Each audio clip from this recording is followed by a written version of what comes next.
तो हम चुनते नहीं है कि हमारे माता पिता कौन होंगे।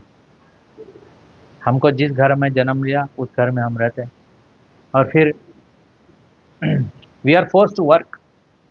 आप चाहो नहीं चाहते हैं तो भी आपको काम करना पड़ता है। क्यों? क्योंकि काम नहीं पड़ेंगे तो लात पड़ेगी। ऐसा ही है ना। समाज में बोलेंगे कि तू निठल्ला है, कुछ करता नहीं है, इसलिए काम करना पड़ता है। क्योंकि आपको समाज में दिखाना है कि मैं कुछ करता हूँ, और मेरे पास कुछ है, तभी मेरे पास कोई लोग आएंगे। धन जन, अभी हमने पढ़ा, सुना भजन में, ये धन यौवन पुत्र परिजन, इसी में लगे हुए हैं पूरा संसार। धन, यौवन, पुत्र मतलब संतान, और परिजन मतलब आप्त, रिलेटिव्स, ये सब है ना। और लोग इसी को संसार बोलते हैं। हाँ, संसार ही है ये। संसार, संसार मतलब कहाँ है? संसार मतलब यहाँ पर ये जिससे भी हम लोग समझते हैं संसार, वो एक दिन खत्म होने वाला हमारे लिए। यानी हम रोज जाते हैं इधर थलतेज से। कौन कौन जाता है थलतेज से? पास होता है कोई? थलतेज से कौन पास होता है हर रोज लगभग? तो आप देखते हैं कि वहाँ पर एक ग्रेव यार्ड है, जलता रहता है, शरीर जलता रहता है। और ऐसे भी हम कितने लोग को मरते देखते हैं, लेकिन हमें ऐसा नहीं लगता है कि हम कभी मरेंगे। यही आश्चर्य है। हमें नहीं लगता है मरेंगे, हम तो ऐसे ही रहने वाले हैं। किसी कुछ डेथ का बात हुआ तो वो लोग सोचते उसका अच्छा था, डेथ हो गया, अच्छा अच्छा, बहुत बुरा हुआ ना, ठीक है ठीक है, बस अपने काम में लग गए। क्योंकि संसार सब मोह में पड़ा हुआ है। मोह, भी मोह किसको बोलते हैं वो समझने की कोशिश करेंगे। मोह क्या है? मोह मतलब क्या है? मोह, मोह बोलते हैं, हाँ, लगाव, आसक्ति, है ना, उसको मोह बोलते हैं। तो एक चीज है कि अगर आप संसार से आसक्ति रखेंगे तो संसार में ही लगे रहेंगे। किस चीज के साथ रहते हैं? कोयले के खान में करेंगे तो आप काला हो जाएंगे, पता है। वो असर पड़ता है जहाँ हम रहते हैं, उसके वातावरण से हमको प्रभाव पड़ता है। तो हम ऐसे प्रभावित हो जाते हैं। और यह है प्रकृति के गुण।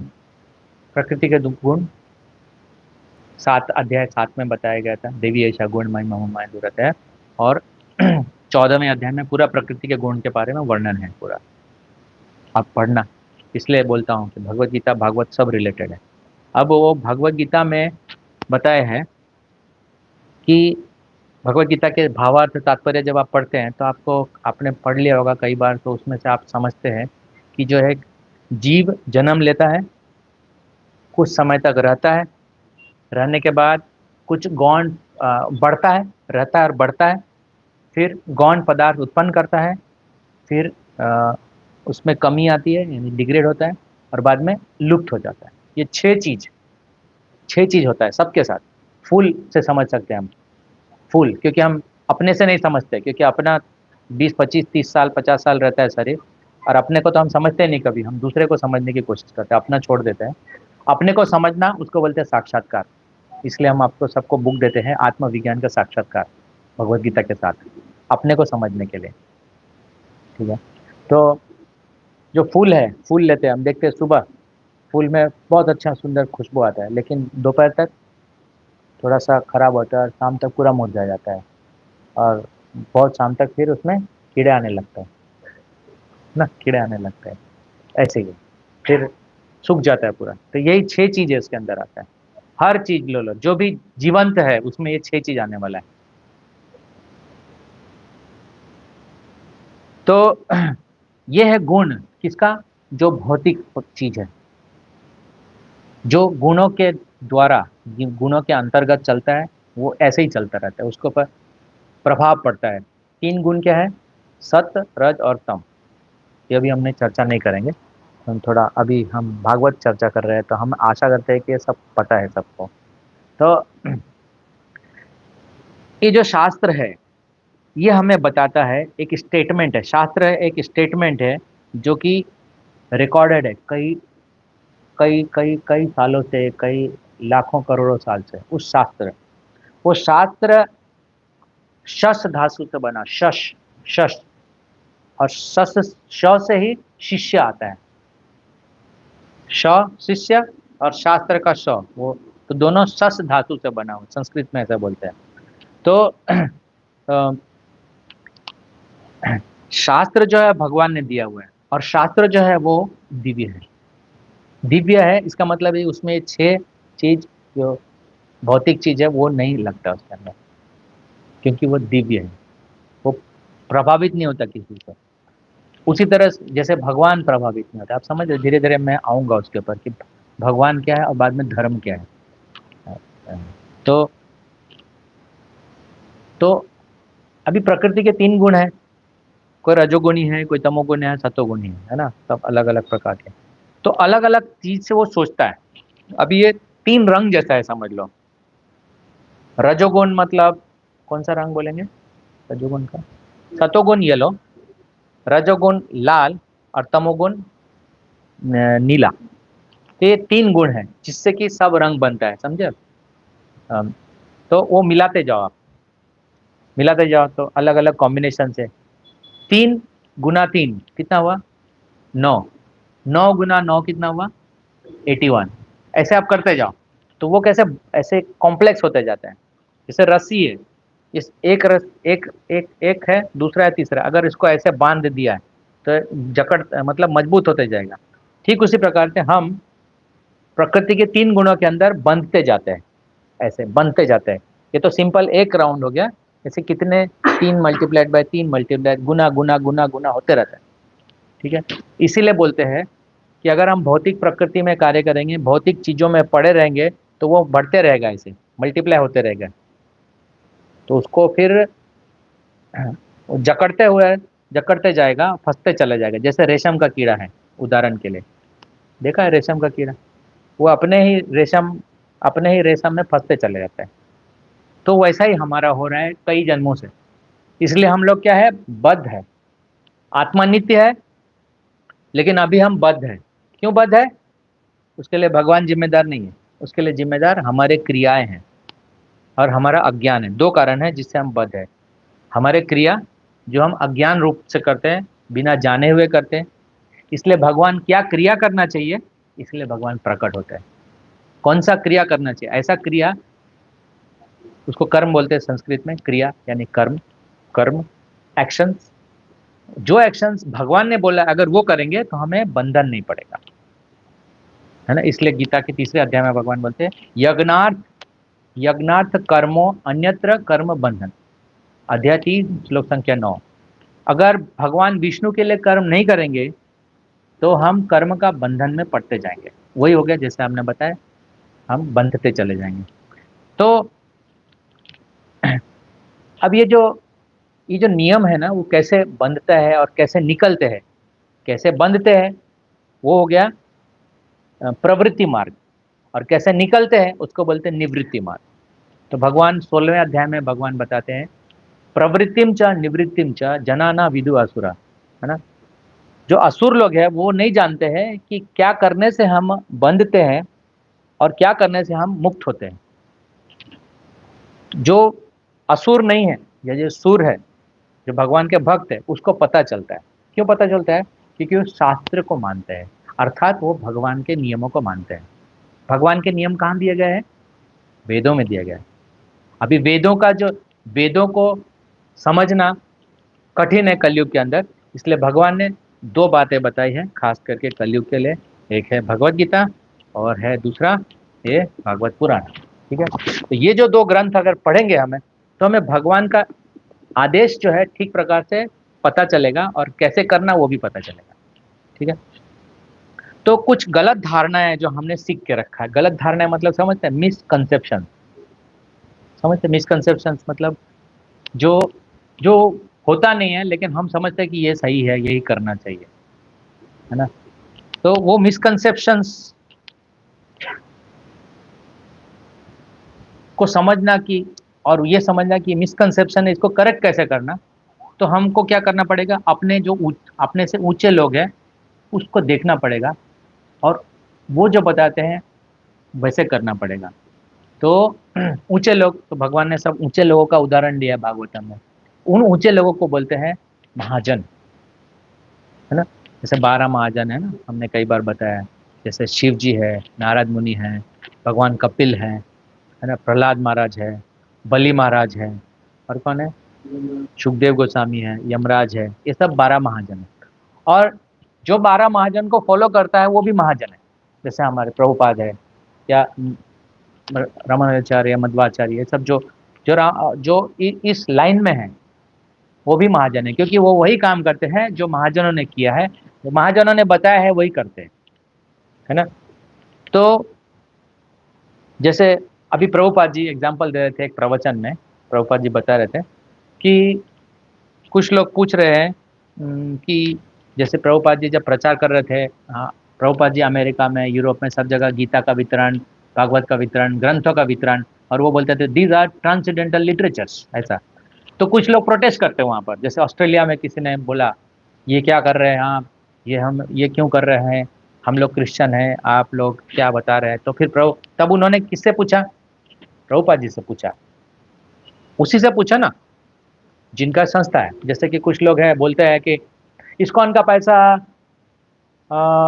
यहाँ से होता है और विदेश चला जाता है। अरे किसने बोल दिया, जो इस्कॉन में उससे पूछो कि पैसा कहाँ से आता है और कैसे, उससे पूछो ना, किसने बोल दिया, उसी को मान के रख रहे, सब लोग मान के चल दिए, है ना।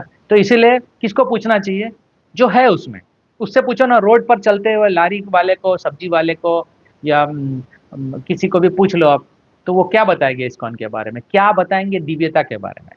जो खुद ही फंसे हुए हैं वो क्या बताएंगे जो मुक्त जीव के बारे में। तो इसलिए उन्होंने प्रभुपाद जी से पूछा, तो प्रभुपाद जी ने बताया, देखिए सब जीव है, आप मानते हैं, यस जीव है, देयर इज गॉड, भगवान है। तो गॉड मतलब सुप्रीम, सुप्रीम मतलब क्या, जो परम है। तो ऐसा हो सकता है कि परम के ऊपर भी कोई परम है, तो उसको परम का डेफिनेशन नहीं होगा फिर। परम, एक परम मेरा, एक परम आपका, तो परम कैसे हुआ फिर, दो परम, तीन परम, ऐसा हो सकता है ना। तो वो समझ गए। तो प्रभुपाद जी का तरीका है ऐसा बताने का। प्रभुपाद जी महाजन है, प्रभुपाद जी संस्थापक आचार्य है, और प्रभुपाद जी ने बोला है इसी तरह से, उन्होंने सिखाया है कि कैसे बोलना है। जब आप ये ग्रंथ पढ़ेंगे तो आप भी बोल पाएंगे। और प्रभुपाद जी हमसे ये आशा करते हैं कि हम सब ग्रंथ पढ़े और इसी तरह सब हम लोग प्रवक्ता बन जाए। प्रवक्ता समझते, स्पोक्स पर्सन। जैसे मैं मेरे पिताजी का पुत्र हूँ, तो कि कोई बाहर वाला पूछे, प्रश्न पूछे, तो मैं भी उत्तर दे सकता हूँ, जो मेरे पिताजी ने मुझे समझाया मैं उस हिसाब से उत्तर दूंगा। तो इसका मतलब है कि मैं मेरे पिताजी को रिप्रेजेंट कर रहा हूँ। उसी तरह से हम सबको प्रभुपाद जी को रिप्रेजेंट कर रहे हैं। हम लोग सब उस संस्था से हैं, जैसा हमें सिखाया गया, तो हमें यथारूप, जैसा प्रभुपाद जी बताते हैं, यथारूप हमें बोलना है, ऐसा। तो ये सबसे हम आशा करते हैं, खास करके मध्यम अधिकारी जो दीक्षा लेने के बाद ऐसा आशा करते हैं। लेकिन जरूरी नहीं कि सब दीक्षा लेने वाले मध्यम अधिकारी हो जाए, लेकिन आशा ऐसा किया जाता है कि सब लोग इस तरह से रिप्रेजेंट कर सके हमारे समाज को, ठीक है। तो प्रभुपाद जी ने अपने एक्सप्लेनेशन बताया, देखिए धर्म कभी बदलता नहीं है। ऐसा नहीं कि मेरा धर्म और उनका धर्म दोनों तीनों अलग अलग धर्म है। कैसे, प्रभुपाद जी बताए, 2+2 क्या होता है, 4। ये इंडिया में भी है, अमेरिका में भी है, ये कभी बदलता नहीं है। तो वो जो कभी बदलता नहीं है उसको धर्म बोलते हैं, ऐसा। तो 2+2=4 जूनियर क्लास में भी है, और 2+2=4 हायर मैथमेटिक्स में भी है। जहाँ कैलकुलस है वहाँ पर भी 2+2 4 चलता है। लेकिन फिर भी कैलकुलस कैलकुलस है, कैलकुलस एडवांस मैथमेटिक्स है। उसी तरह से ये भागवत पुराण है, 2+2=4 के ऊपर है ये, वो भागवत पुराण है। भागवत पुराण मतलब हमारा जीव का भगवान, और भागवत मतलब भगवान और उनसे संबंधित, तो उनके से संबंधित देवी देवता भी आते हैं। ऐसा नहीं है कि कुछ लोग ऐसे बोलते हैं इस्कॉन वाले तो खाली कृष्णा को मानते हैं, ऐसे बोलते हैं। आप पूछो कि हम क्या करते हैं, तो इस्कॉन वाले नहीं, ये हमारा वैदिक संस्कृति है। वैदिक संस्कृति का मतलब है कि हम परम पुरुषोत्तम भगवान को स्वीकार करते हैं और उनके उपदेशों को स्वीकार करते हैं, और हम समझते हैं कि वो किस तरह से आते हैं, वो किस तरह से अपने आप को प्रस्तुत करते हैं, उनके कितने सारे कैसे अवतार होते हैं, हम समझते हैं। हम समझते हैं कि वो स्वयं स्वयं रूप में प्रकट होते हैं, अपने अंश के रूप में प्रकट होते हैं और अपने विभिन्न अंशों के रूप में प्रकट होते हैं। ये हम समझते हैं, इसलिए हम समझते हैं कि जो देवता है वो उनके प्रतिनिधि है, तो इसलिए हम उनके प्रतिनिधि देवता को सम्मान करते हैं। लेकिन हम ये नहीं बोलते कि देवता और भगवान एक ही है ना। आप बोल सकते हैं कि वो ट्रैफिक पुलिस का कांस्टेबल और सुपरिंटेंडेंट ऑफ पुलिस दोनों एक ही है, दोनों के अलग अलग रोल हैं। तो कोई अल्प बुद्धि वाला ही बोल सकता है ये कांस्टेबल और वो सुपरिंटेंडेंट ऑफ पुलिस एक ही तो है। वैसे कुछ लोग बोलते हैं ऐसे, एक बहुत बहुत बहुत ऐसे सन्यासी लोग हैं जो बोलते हैं ऐसे फॉर्मूला, वो लोग बोलते हैं जतो मत ततो पथ। आप जो मान लिया वही सही है, आपके मन में जिसको भगवान मान लिया वो भगवान है आपके लिए, ऐसा तो हम स्वीकार नहीं करते, क्योंकि ये अथॉरिटेटिव ज्ञान नहीं है। अथॉरिटेटिव मतलब जो प्रामाणिक सत्ता से प्राप्त हुआ ज्ञान है, वो ऐसा नहीं कि मैं बोल दूंगा प्रेसिडेंट है, मुझे लगता है मैं प्रेसिडेंट हूँ तो हूँ मैं प्रेसिडेंट। एक दो लोग वोट दे के मुझे प्रेसिडेंट बना सकते हैं, लेकिन मैं प्रेसिडेंट नहीं हो सकता, ठीक है। और आपको मालूम है कि कैसे चुनाव हो सकता है और होता आया है ना। हम उस बात पे चर्चा नहीं कर रहे, डेमोक्रेसी वर्सेस राजशाही या वर्सेस तानाशाही, हम वो चर्चा नहीं कर रहे। हम बताना चाहते हैं कि वैदिक सिस्टम क्या है कि हम परम पुरुषोत्तम भगवान को स्वीकार करते हैं और उनको अंशों को स्वीकार करते हैं, और उस हिसाब से हम यथा उचित सम्मान सबका करते हैं, ठीक है। तो ये है समझना। फिर जैसे कि सोना है, सोने का अंगूठी पहना किसी ने, और सोने का खान, दोनों ही सोना है।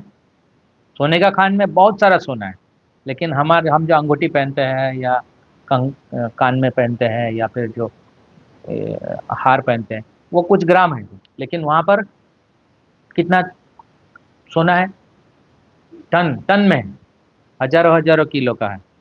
तो दोनों एक ही नहीं है। तो इसी तरह से हमें समझना है कि हम स्फुलिंग है, यानी कि उस बड़ा अग्नि, समझ लीजिए बड़ा अग्नि का एक अंश बाहर गिर जाता है तो वो क्या हो जाता है, वो जैसे ही बाहर आता है तो अगर वो पानी में गिरता है वो अग्नि तो तुरंत बुझ जाता है। उसको बोलते हैं तमोगुण है।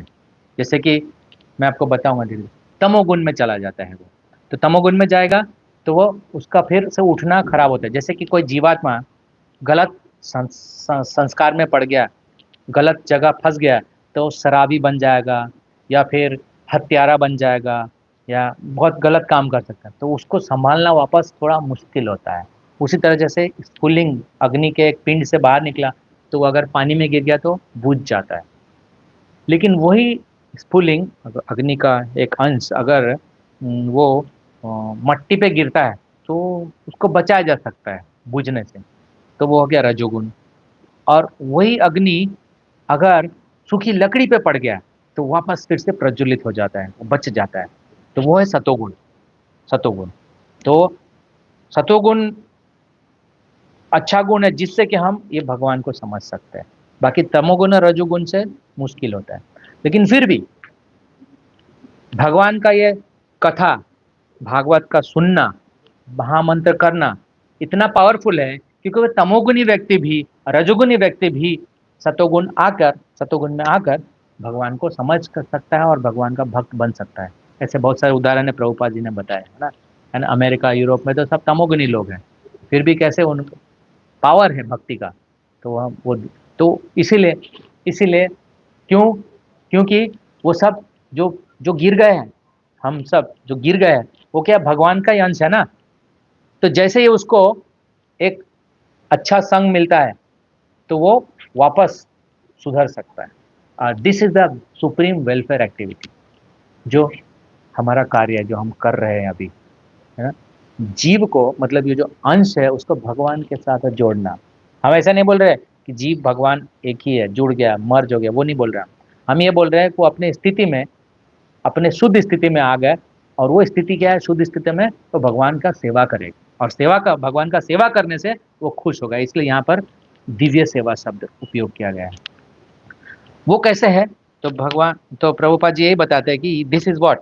सो हमारा जो कॉन्सेप्ट है, मिसकंसेप्शन है जो हमारा, हम अपने आप को जो शरीर प्राप्त कर लिया है, उस शरीर में जो कार्य करते हैं, जैसे कि आप शरीर अ, हिंदू के घर में पैदा हुआ तो हिंदू के तरीके सीखेगा, मुसलमान के घर में तरीके तो नमाज पढ़ेगा, क्रिश्चियन के घर में पैदा हो गया तो क्या करेगा, चर्च जाएगा।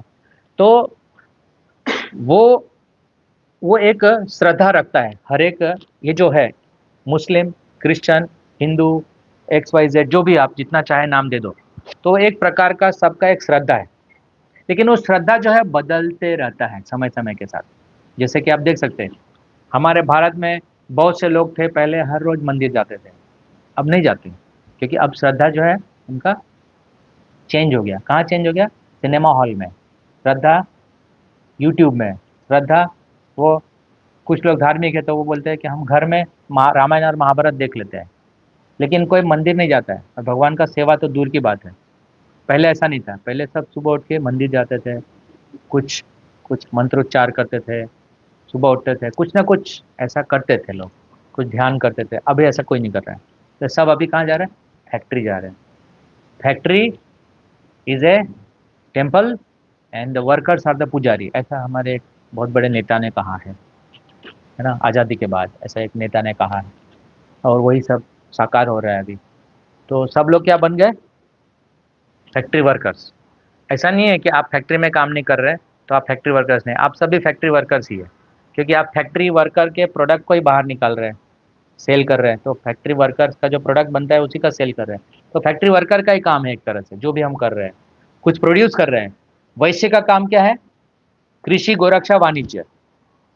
लेकिन हमने आपको वैश्य बोलते हैं, यानी बिजनेस वाले बोलते हैं। हम क्या करते हैं? क्या प्रोड्यूस करते हैं?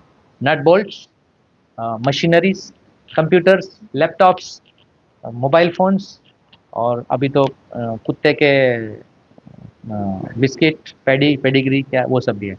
तो वो सब कृषि, गोरक्षा, वाणिज्य में नहीं आता। आप समझ रहे हैं? जो भगवान ने बताया वो नहीं है उसमें। इसलिए इसलिए अब जो हम जी रहे हैं ना, वो जो भी जीवन जी रहे हैं ना, वो भगवान के हिसाब से नहीं है। तो भगवान के हिसाब से नहीं है तो क्या बताया भगवान ने? यज्ञार्थो अन्य कर्म, अन्यत्र कर्म बंधना।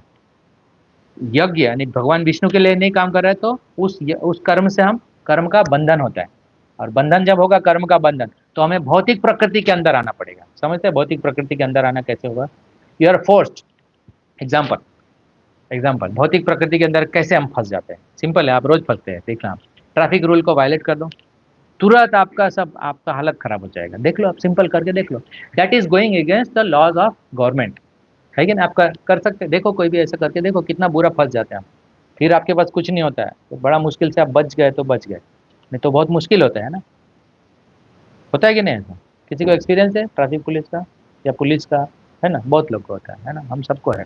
तो आप देखो कि सरकार के एक काम, छोटा सा चीज नहीं मानने से हम कैसे फंस जाते हैं। उसी तरह से आप सोचो, भगवान का हमें पता ही नहीं भगवान का क्या है, कौन सा नियम है, हमें मालूम नहीं, तो हम कौन से है? तमोगुण में।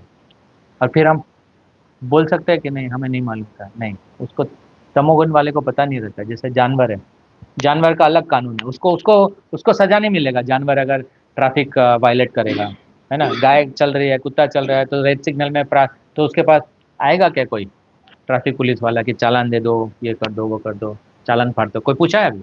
आज तक किसी को पूछा है? नहीं पूछा, क्योंकि वो उसके ऊपर लागू नहीं होता। वो हमारे जो सिटीजन्स को क्या बोलते हैं, नागरिक के ऊपर लागू होता है। उसी तरह से हम सब जीव है, उसके ऊपर लागू होता है भगवान का कानून, और भगवान का कानून को ही धर्म बोलते हैं। ठीक है, वास्तविक धर्म ही। बाकी सब जो धर्म है वो मनुष्य ने बनाया है। जो हम पढ़ते हैं कि such and such period AD इतने में ये रिलीजन हुआ, इसमें ये रिलीजन हुआ, इतने ये भी रिलीजन हुआ, वो सब रिलीजन जो आप जिसका डेट है फिक्स, उसको सनातन नहीं बोलते, उसको असनातन धर्म बोलते हैं, है ना। तो आपने गीता पढ़ा है किसी ने? फर्स्ट 30 पेजेस, उसके अंदर प्रभुपाद जी बहुत अच्छे से समझाते हैं what is religion, what is religion, what is faith. ये कई बार हमने पढ़ा है, इसलिए हम बोल सकते हैं। हम चाहते हैं कि आप भी पढ़िए। पढ़ा है किसी ने? What is religion, what is faith, Prabhupad ji कैसे समझाते हैं धर्म को? कोई बता सकता है अगर आपने पढ़ा है तो? धर्म को किस उदाहरण से समझाते हैं, और सनातन को किस उदाहरण से समझाते हैं? कई बार हमने पूछा है आपसे। सनातन मतलब क्या?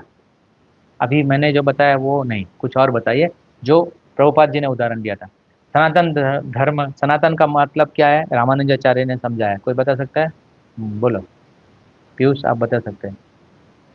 नहीं ना? ठीक है। सनातन मतलब रामानुजाचार्य समझाते हैं, है ना, आचार्य है ना, वो जो समझाते हैं वो परफेक्ट है, क्योंकि आचार्य जो है वो भी प्रकृति के गुणों में नहीं। इसलिए हम बोलते हैं कि जो भगवान के भक्त लोग जो बोलते हैं आचार्य परंपरा से है, वो बात हम स्वीकार करते हैं, क्योंकि वो बात में बदलता नहीं है समय के अनुसार, वही के वही रहता है। तो रामानुजाचार्य समझाते हैं, कोई अटेम्प्ट करना चाहते हैं, रामानुजाचार्य क्या समझाते हैं, सनातन का मतलब क्या है? आप लोग पढ़ते नहीं है सीरियसली, इसका यही तो कारण है। सनातन का मतलब है वो जिसका कोई शुरुआत नहीं बता सकता और कोई अंत नहीं बता सकता है। जैसे हम आत्मा, है ना, आप बता सकते हैं कि आपका शरीर का जन्म क्या, आप डेट ऑफ बर्थ बता सकते हैं, आप ये शरीर का है बता सकते हैं, लेकिन आत्मा कब इस भौतिक जगत में आया वो नहीं बता सकते आप, और कब मुक्त होगा वो नहीं बता सकते आप। तो जिसका आने का निश्चित डेट किसी को तय नहीं कर सकते, और आत्मा को यहाँ से इस जगत से वापस जाने का डेट निश्चित नहीं करते, क्योंकि जाएगा फिर वापस आएगा, भले ही मुक्त हो जाएगा तो हो सकता है फिर से भगवान भेजेंगे हमें, जैसे हम मुक्त जीव को भेजते हैं भगवान प्रचार करने के लिए, तब हम क्या बोल सकते हैं कि आत्मा अभी अभी बद्ध हो गया, इतने, आज का डेट क्या है, हाँ, 9 जुलाई, 9 अगस्त 2024 पे वो मुक्त हो गया या आ गया, हम क्या बोलते हैं, शरीर आ गया, है ना, इसलिए उसको हम जन्मदिन करके मनाते हैं, तो शरीर का दिन मनाते हैं, शरीर का, वो सनातन नहीं है। इसलिए हम लोग वैदिक संस्कृति वाले अपना जन्मदिन नहीं मनाते। कौन लोग मनाते हैं? जो वैदिक संस्कृति का पालन नहीं करते हैं वो लोग ही जन्मदिन मनाते हैं। हम लोग भगवान का अवतरण दिन मनाते हैं, जन्माष्टमी मनाते हैं, रामनवमी मनाते हैं, और आचार्यों का प्रकट और अप्रकट दिन को मनाते हैं। हम शरीर का जन्मदिन नहीं मनाते, है कि नहीं? ठीक है। पहले ऐसा नहीं होता था, अभी तो सब वेस्ट को कॉपी कर रहे हैं, इसलिए ऐसा होता है। तो समझ रहे हैं आप, दिव्यता का मतलब हुआ, एक मतलब यह हो कि प्रकृति का गुण नहीं आता है, उसके ऊपर प्रकृति का गुण नहीं पड़ता है। अभी यही चीज भगवान मतलब ये अ, उत्तर में ये फिर बहुत प्रसिद्ध श्लोक है, अध्याय अध्याय 2, श्लोक संख्या 6, 1 2 6। सवय पुंसा परो धर्मो यतु भक्तिरदोक्षजे, अहेतु की अप्रीति हता ये आत्मा सुप्रसिद्धति।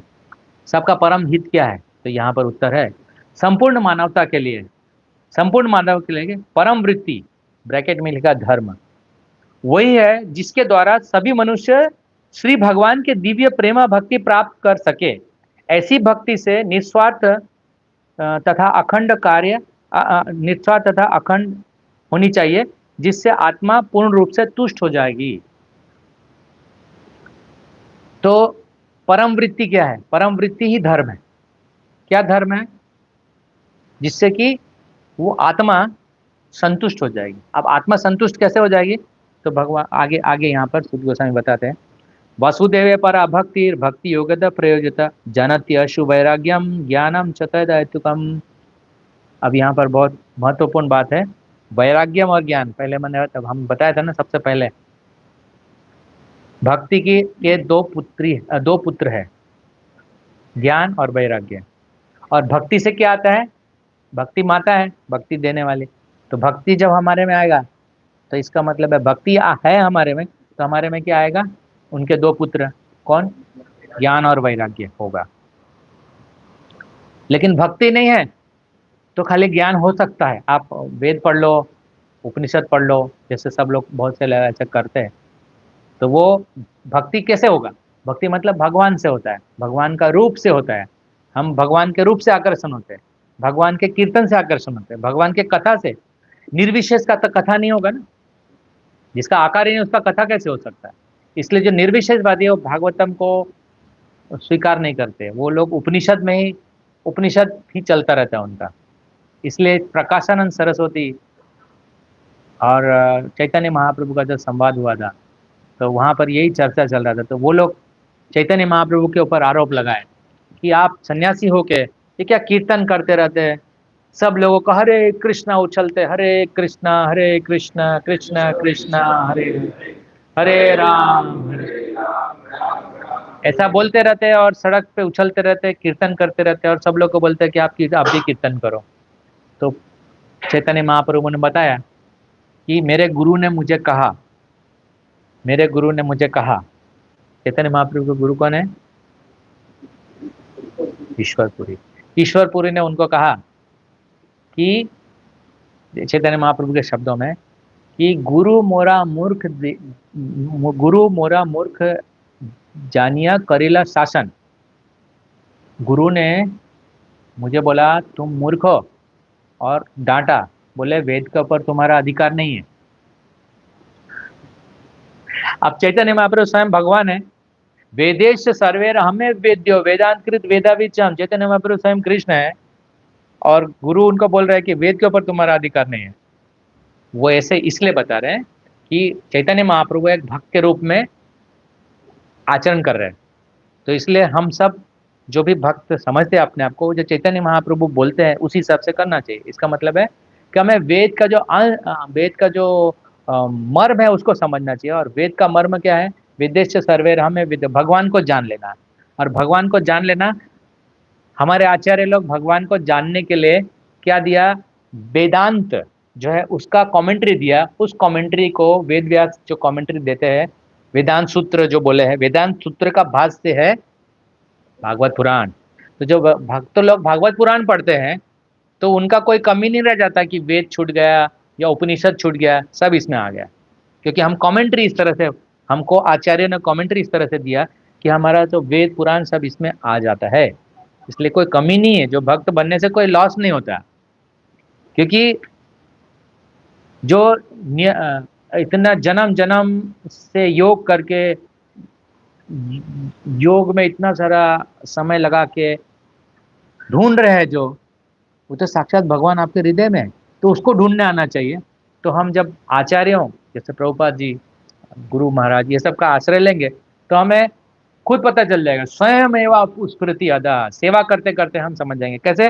जब हम भागवत सुनेंगे तो ज्ञान और वैराग्य आ जाएगा। और ज्ञान क्या है? कि हम भगवान के हैं, भगवान मेरे हैं। लेकिन ऐसा होता नहीं है, हो नहीं रहा है। उसका कारण क्या है? कि हम मोह में हैं। समझे? तो जनयति असु वैराग्यम, ये वैराग्य प्राप्त हो जाता है। और धर्म का क्या पर्पस है? धर्म स्वनिश्चितान पुंसा विश्वक्षेन कथा सुयः न उत्पादयेद यते रतिम श्रम एवं केवलम। इसका अनुवाद पढ़ता हूँ। मनुष्य द्वारा अपने पद के अनुसार संपन्न की गई वृत्तियां यदि श्री भगवान के संदेश के प्रति आकर्षण उत्पन्न न कर सके तो वह निरी व्यर्थ का श्रम है। अगर आप धर्म बोलते हैं, अगर आप धार्मिक कार्य भी कर रहे हैं, लेकिन ऐसा करने से आपका भगवान के प्रति रति रति न उत्पद्यते, यानी रति नहीं उत्पन्न, मेरे पर भगवान का आकर्षण नहीं हो रहा है, तो ऐसा वाला धर्म सब श्रम एवं ही केवलम, श्रम खाली श्रम है, पसीना बहाने जैसे। अब इसको प्रभुपाद जी ऐसा समझाते हैं कि आप देखिए एकदम से क्लिक हो जाएगा। ऐसा समझाते हैं प्रभुपाद जी। प्रभुपाद जी ने बताया कि हम अंग्रेजी, जैसे अंग्रेजी में हम पढ़ते हैं A for apple, B for boy, C for cat, D for dog, ऐसे। लेकिन हमारा संस्कृत कैसा है? देखिए, संस्कृत में अलग अलग वर्णमालाएं हैं। जैसे एक वर्णमाला में आता है प, तो प से रिलेटेड सब अक्षर होंगे, तो प वर्ग बोलते हैं उसको। तो यहाँ पर क्या लिखा है? आगे के श्लोक में बताया है, धर्म से ही अपवर्गस्य नार्थो अर्थ उपता नार्थो अर्थाय कल्पते नार्थस्य धर्म के एकांत से कामो लाभ से ही स्मृत। धर्म से ही अपवर्गस्य, धर्म का पर्पस क्या है? अभी देखिए, अब जब आप संस्कृत पढ़े, संस्कृत के अल्फाबेट्स होता है ना, तो उसमें एक प से सीरीज होता है।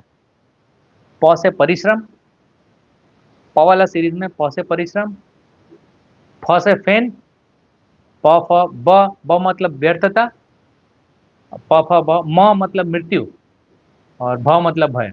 प फ ब भ म। तो यहाँ पे क्या बोल रहे हैं शुद्ध गोस्वामी? हमारा जो ये कष्ट है ना, हम पूरा जिंदगी भर अलग अलग जीवन में ये सब चीज कर रहे हैं, परिश्रम कर रहे हैं, बहुत परिश्रम करके, परिश्रम करने के बाद क्या आता है? पसीना आता है। लेकिन फेन फेन बोलते हैं, जैसे मुंह से निकलता है पसीना। आप देखते हैं जिसने गाय रखा होगा, बैल रखा होगा, उनको पता चल रहा है ये जो मैं क्या बोल रहा हूँ, कि जब अब वो बैल बहुत मेहनत करता है तो उसके मुंह से फैन निकलता है ना, मेहनत कर रहे हैं। उसी तरह से हम में भी निकलता है, लेकिन हम क्या एसी में काम करते हैं आजकल, इसलिए फैन पता नहीं चलता है, पसीना भी पता नहीं चलता है ना। माइंड थक जाता है, इसलिए आते ही बिस्तर पे फट से नींद आ जाती है। इतना मेहनत करते हैं ना, आदमी गिर जाता है। तो ऐसे परिश्रम करते हैं, बहुत से परिश्रम करते हैं, बहुत से फेन आता है, और व्यर्थ फ्रस्ट्रेशन होता है। अरे इतना परिश्रम करने के बाद भी निकाल लेते हैं नौकरी से, है ना, या कंपनी बंद हो जाता है, या कुछ और हो जाता है, क्राइसिस आ जाता है, या कोरोना आ जाता है। किसी कारण से कुछ ना कुछ होता रहता है नुकसान, व्यर्थता। उसके बाद भय, डर डर लगा रहता है कि अभी है कल नहीं है, पता नहीं है। फिर इंश्योरेंस का पॉलिसी ले लो, लेकिन उससे भी क्या होने वाला है? और बाद में मृत्यु। तो ये क्या है? प, फ, ब, म और भ, पांच चीज है। तो भगवान शुद्ध गोस्वामी ऐसा बताते हैं, धर्म को स्वीकार करना मतलब ये प जो है, प वर्ग, वो हमारे जीवन से निकल जाएगा। प वर्ग यहाँ पे, इसलिए अपवर्ग, अपवर्ग जहां पर ये सब चीज नहीं है, तो जीवन जो है वो एकदम ट्रांसेंडेंटल हो गया। ट्रांसेंडेंटल मतलब जो हमें भौतिक भौतिक स्तर पे नहीं है। ये धर्म भौतिक स्तर पर नहीं है। अब हमने बहुत सारे धर्म को भौतिक स्तर पे देखा है। जैसे मैं आपको मेरे बारे में बताता हूँ। जब मैं छोटा था, बहुत समय पहले, मतलब कितना हो गया होगा, 30 साल पहले, 30-40 साल पहले, तो मैं देखा करता था, हम हमें हमें ले जाते थे, ये मंदिर चलो। तो हम, हाँ, कलकत्ता में एक फेमस मंदिर है, कालीबाड़ी मंदिर बोलते हैं उसको, काली काली जी का मंदिर। तो इतना भीड़ था, और हम छोटे थे तो बहुत भीड़ था। और फिर वहां पर सब लोग बोलते थे, इतना चढ़ाओ, इतना वो करो, और पीछे लग जाते सब। अभी भी ऐसे कुछ मंदिर है। तो मैं उस समय जब ऐसा देखा ना, उस समय बचपन के बाद में, तो मेरा मन ही निकल गया। बोले ये कैसे हो सकता है? आपको कैसे फोर्स कर रहे हैं, ये कर रहे हैं, वो कर रहे हैं, ऐसा कर रहे हैं, ऐसा ऐसा कैसे? ये ऐसा नहीं करो। फिर गुस्सा भी हो जाते हैं वो लोग। कभी कभी ऐसा होता है, कहीं कहीं ऐसे जगह पर है ना। तो ये सब देख के मेरा मन जो है, ऐसा लगता है धर्म का मतलब ये है। तो बहुत साल तक मेरा मेरे जीवन में धर्म का प्रवेश नहीं हुआ था। पता ही नहीं चलता था कि धर्म धर्म मतलब, हम समझते थे यही एक्सप्लॉइटेशन ही करना, या बिना दिमाग के बात करना, या कुछ और ही ऐसा सब चीज था। और आज हम भी देखते हैं कि धर्म के नाम पर अ, इकट्ठा करते हैं पैसा। पैसा इकट्ठा करने के बाद डीजे आता है, आपके पैसे से डीजे आता है, और वो डीजे से ही आपको फिल्मी गाने सुनाए जाते हैं, और फिर आपको नाचना पड़ता है, और आपको बताया जाता है यही धर्म है। आपने कभी देखा है धर्म का मतलब क्या है? और फिर कुछ खाते हैं, और फिर खाना ही चलता रहता है, रात के सुबह के 4 बजे तक खाना ही चलता रहता है। तो ये कहाँ से है? आप मतलब ये सब अगर हम देखते हैं, तो हमें पता चलता है कि क्या हो रहा है। धर्म बोलते हैं, लेकिन धर्म के नाम पर क्या चल रहा है? इसलिए जो वास्तविक चीज नहीं है, उसको छोड़ के दूसरा चीज पर हमारा ध्यान जा रहा है। वास्तविक चीज हम देखना नहीं चाहते, हमको दिखता भी नहीं है, और हम प्रयास भी नहीं करते। तो हमें वही चीज जो समाज में चल रहा है, यही सब चल रहा है समाज में, तो क्या करेंगे? और हम उसी को मान के बैठे हैं। हाँ, अभी दिवाली आ गया तो हमें नया कपड़े पहनना चाहिए, और मिठाई खाना चाहिए, है ना। यही बताएं। लेकिन वो सब धर्म नहीं।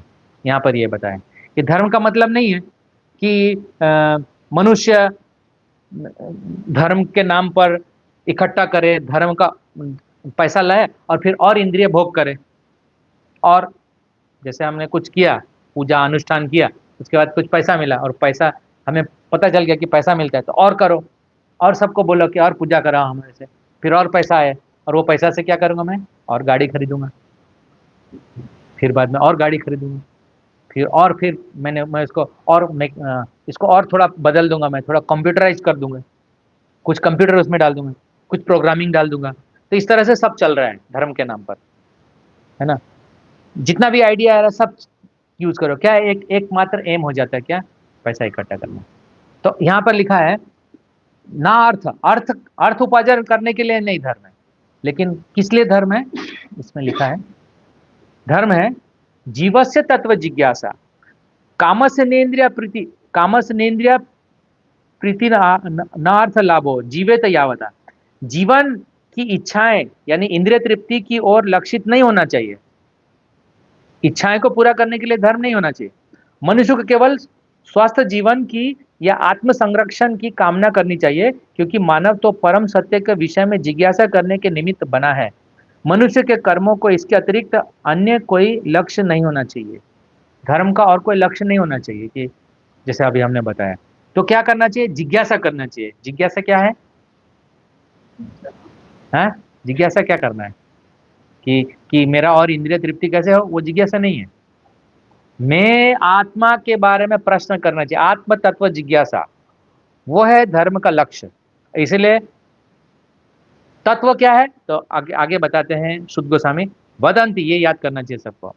वदंती तत्तत्व विदस्तत्वम यज ज्ञानम अद्वयम ब्रह्मेति परमात्मेति भगवानिति शब्दते। ये 11वां नंबर का श्लोक है, ये याद कर रखना चाहिए। आपने साइंस ऑफ सेल्फ रियलाइजेशन पढ़ा है तो आपको ये दिखाई देगा, प्रभुपाद जी समझाते हैं उसमें। तो इस तरह से। और आगे आगे बताएं, धर्म से संसिद्धि हरितोषण। मैं आखिरी लाइन पढ़ रहा हूं। धर्म का उद्देश्य है हरि को प्रसन्न करना, ना कि हम प्रसन्न हो। ऐसा हमारी खुशी के लिए हम लोग दिवाली मनाते हैं, दशहरा मना, हाँ सब ये चल रहा है हमारी खुशी के लिए, हम खुश हो जाए, फिर मिठाई बांट दे, फाफड़ा जलेबी बांट दे, और खुद फाफड़ा कंपनी से मिल जाता है, कुछ जॉब जहाँ करते हैं वो लोग भी थोड़ा जलेबी बांट देते हैं थोड़ा, क्योंकि मालूम है ये सब फैक्ट्री वर्कर्स है मेरे, तो मैं कुछ दे दूं, साल में एक बार देना पड़ता है तो दे देते हैं, और आदमी खुश हो जाता है, वाह मेरा कितना अच्छा मालिक है। तो ये सब शूद्र का लक्षण है। शूद्र का क्या होता है? डॉग, जैसे कुत्ता होता है ना, उसका एक लक्षण है, उसका एक स्वामी होता है जो उसको समय समय पर देता रहता है रोटी देता रहता है। हमारा वही हाल हो गया अभी, क्योंकि हम असली स्वामी को भूल गए। असली स्वामी भगवान है, भगवान ही सबको दे रहा है, तभी तो वो इंडस्ट्रियलिस्ट या वो जो भी हमें दे रहा है ना। तो ये है। तो हाँ, तो फिर बाद में यहाँ पर लिखा है 14वें नंबर में, अतः मनुष्य को एकाग्रचित होकर उन पूर्ण पुरुषोत्तम भगवान के विषय में निरंतर श्रवण, जो अभी हमने भजन गाया, श्रवण कीर्तन स्मरणम वदनम पादर सेवन दास्यम साख्यम आत्मनिवेदन, ये 9 प्रकार से हमको भगवान में नियोजित होना चाहिए, अपने आप को लगाना चाहिए।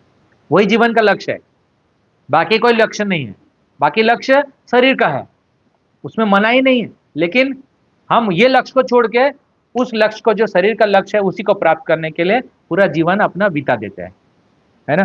कितने लोग हैं, लोग बोलते हैं, अगर किसी को बोले कि कक्षा में आइए तो बोले टाइम नहीं है। किसके लिए टाइम है?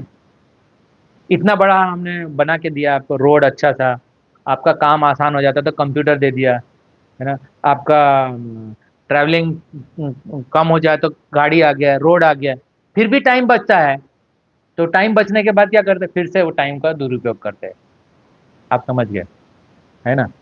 तो इसमें लिखा श्रोतव्य कीर्तितवश्च च ध्याय पूजस्त नित्यदा, है ना। तो इस तरह से ये पूरा बात चलता है। और फिर भगवान मतलब शुद्ध गोस्वामी ऐसा बोलते हैं, तो क्या करना चाहिए मनुष्य का? तो ये 17 नंबर से लेके 21 नंबर का जो श्लोक है, आप लोग याद कर सकते हैं, और हम कई बार इसको उच्चारण करेंगे।